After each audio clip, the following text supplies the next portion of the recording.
दोस्तों, भारत और इंग्लैंड के बीच आज तीसरा टी20 मैच खेला गया और ये मैच बेहद ही रोमांचक रहा। कभी लगा भारत ये मैच जीतेगी तो कभी लगा इंग्लैंड जीतेगी। जी हां दोस्तों, बताएंगे पूरी हाइलाइट्स, तो इस वीडियो को अंत तक जरूर देखें और अगर आप भी टीम इंडिया के फैन हो तो इस वीडियो को एक लाइक जरूर करें। दोस्तों, भारत और इंग्लैंड के बीच तीसरा टी20 मैच राजकोट में खेला गया। इस बार भी सूर्य कुमार यादव ने टॉस जीतकर पहले गेंदबाजी चुनी। बड़ी खबर यह थी कि मोहम्मद शमी की टीम में वापसी हुई। शमी 14 महीने के बाद प्लेइंग 11 में नजर आए। अर्शदीप को इस मैच में आराम दिया गया। इंग्लैंड की टीम पहले बल्लेबाजी करने उतरी और एक बार फिर फील सॉल्ट और बेन डकेट इंग्लैंड के लिए ओपनिंग करने उतरे। ये दोनों बल्लेबाज पिछले दोनों मैचों में फ्लॉप रहे थे। इंग्लैंड की टीम को उम्मीद थी कि इस मैच में वो कुछ कमाल करेंगे क्योंकि राजकोट की पिच काफी ज्यादा पाटा नजर आ रही थी।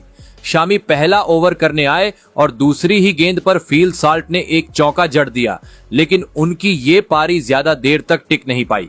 अगले ही ओवर में हार्दिक पांड्या ने सॉल्ट को आउट कर भारत को पहली सफलता दिला दी। हार्दिक ने सॉल्ट को स्लोअर गेंद डालकर अभिषेक शर्मा के हाथों कैच आउट कराया। सॉल्ट सिर्फ 5 रन बनाकर आउट हुए। इसके बाद तीसरे नंबर पर कप्तान जॉश बटलर बल्लेबाजी करने उतरे। इसके बाद बेन डकेट ने ताबड़तोड़ बल्लेबाजी करनी शुरू कर दी। तीसरे ओवर की आखिरी गेंद पर उन्होंने मोहम्मद शामी को छक्का जड़ा और फिर यहां से उनका अलग ही रूप देखने को मिला। चौथे ओवर में तो डकेट हार्दिक पांड्या को लगातार 3 गेंदों पर 3 चौके जड़ दिए। डकेट यही नहीं रुके, इसके बाद 5वें ओवर में उन्होंने वॉशिंगटन को निशाना बनाया। इस ओवर में उन्होंने 2 बैक टू बैक चौके और एक छक्का जड़ा। डकेट 250 के स्ट्राइक रेट से बल्लेबाजी कर रहे थे, जिस वजह से 5 ओवर में ही इंग्लैंड ने अपने 50 रन पूरे कर दिए। रनों की गति कम करने के लिए छठे ओवर में कप्तान सूर्या ने वरुण चक्रवर्ती को अटैक पर लगाया।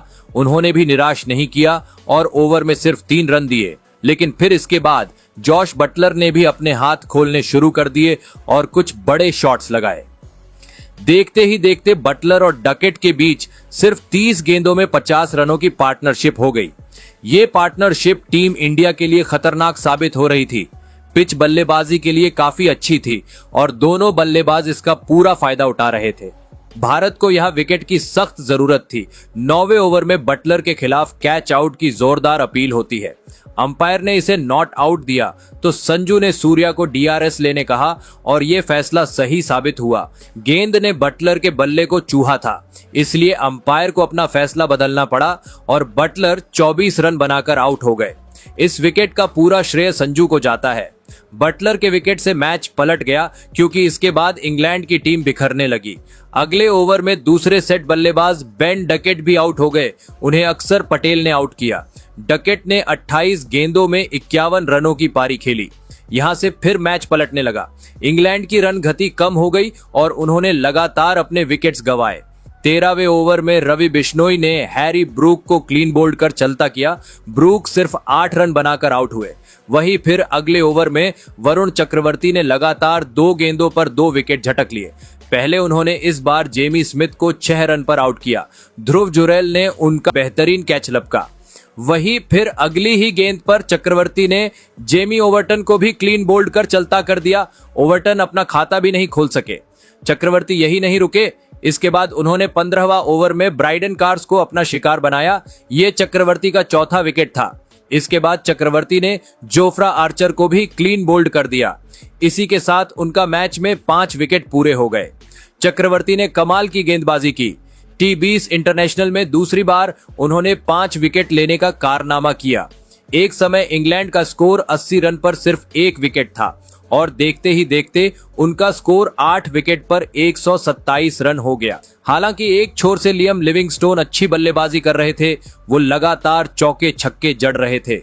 उनके वजह से इंग्लैंड का स्कोर 150 रनों के पार गया, लेकिन फिर हार्दिक पांड्या ने उन्हें ध्रुव जुरैल के हाथों कैच आउट करा दिया। लिविंगस्टोन ने 24 गेंदों में 43 रन बनाए। यहां से फिर आदिल राशिद और मार्क वुड ने सिंगल डबल लेकर इंग्लैंड के स्कोर को 170 रनों के पार पहुंचाया। इस तरह इंग्लैंड ने पहले बल्लेबाजी करते हुए 20 ओवर में 9 विकेट खोकर 171 रन बनाए। भारत की तरह से वरुण चक्रवर्ती ने सबसे ज्यादा 5 विकेट झटके। अब भारत के सामने 172 रनों का लक्ष्य था। पिच को देखते हुए ये लक्ष्य उतना बड़ा नहीं था। टीम इंडिया के लिए एक बार फिर संजू सैमसन और अभिषेक शर्मा ओपनिंग करने उतरे। अभिषेक शर्मा ने टीम को तेज शुरुआत दिलाई।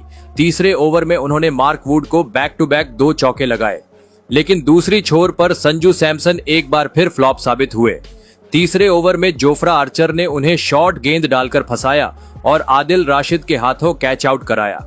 सैमसन 6 गेंदों में सिर्फ 3 रन बना सके। हालांकि अभिषेक शर्मा ने अपनी ताबड़तोड़ बल्लेबाजी जारी रखी। चौथे ओवर में उन्होंने ब्राइडन कार्स को 2 शानदार चौके जड़े। हालांकि वो इस पारी को बड़ा नहीं कर सके।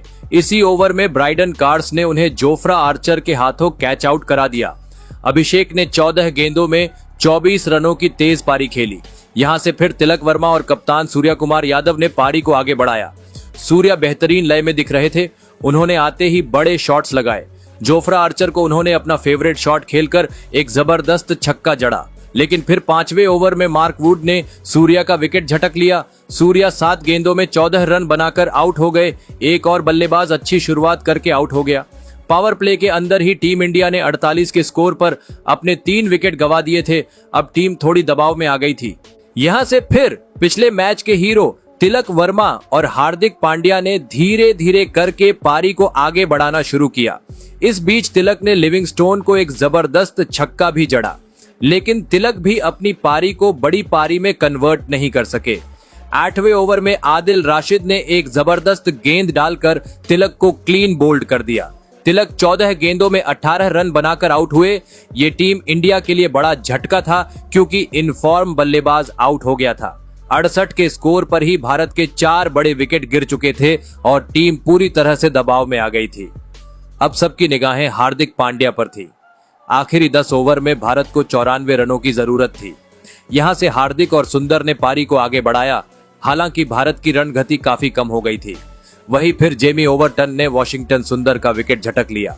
सुंदर 15 गेंदों में 6 रनों की धीमी पारी खेलकर आउट हुए।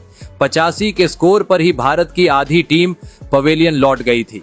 इसके बाद अक्षर पटेल को प्रमोट किया गया और उन्हें 7वें नंबर पर भेजा गया। रिक्वायर्ड रन रेट अब 12 के ऊपर चला गया था। भारतीय टीम कितना स्ट्रगल कर रही थी, इसका अंदाजा आप इसी से लगा सकते हो कि पिछले 7 ओवर से भारत के बल्ले से कोई भी बाउंड्री नहीं आई थी। हार्दिक पांड्या और अक्षर दोनों स्ट्रगल करते दिख रहे थे। 15वें ओवर में हार्दिक ने आखिरकार एक चौका लगाया, लेकिन अब भी भारत को आखिरी 30 गेंदों में 62 रन चाहिए थे, जो काफी मुश्किल दिख रहा था। हार्दिक और एक्सआर पूरी कोशिश कर रहे थे, लेकिन उनसे रन नहीं बन रहे थे। ऐसा लग रहा था मैच भारत के हाथ से जा चुका है। लेकिन फिर 17वें ओवर की पहली गेंद पर हार्दिक ने एक जबरदस्त छक्का जड़ा। फिर ओवर की आखिरी गेंद पर एक्सआर ने भी एक चौका जड़ा और ओवर में 14 रन बटोर लिए। अब जीत की थोड़ी उम्मीद आ गई थी, लेकिन फिर अगले ही ओवर में जोफ्रा आर्चर ने अक्षर पटेल का विकेट झटक लिया। एक्सआर 16 गेंदों में 15 रनों की धीमी पारी खेलकर आउट हो गए।